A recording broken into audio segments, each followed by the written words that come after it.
Kev, right here in the back. Yeah.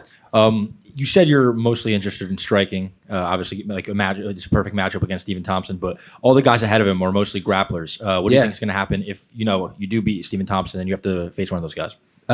Fight Jake Paul. I don't want to fight a grappler, bro.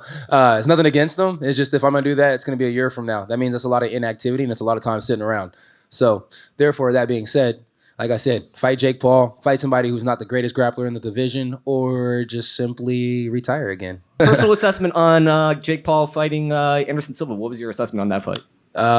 Everybody's saying it was rigged. I don't want to argue with anybody and say it wasn't rigged. I think the guy can box better than people realize. It's like, but I'm a dog in big gloves. I've been sparring in big gloves my whole life. I used to get ready for the MMA fights in big gloves. I just barely started using little gloves. I mean, it makes a difference. I love big gloves. Those big gloves make a difference. They're really fun to play with.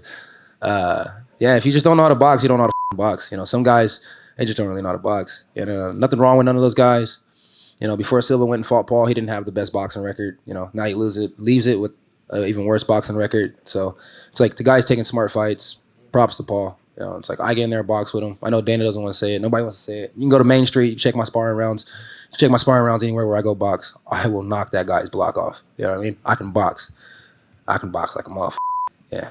You're the man. Thank you. Thank you. Appreciate that. Okay.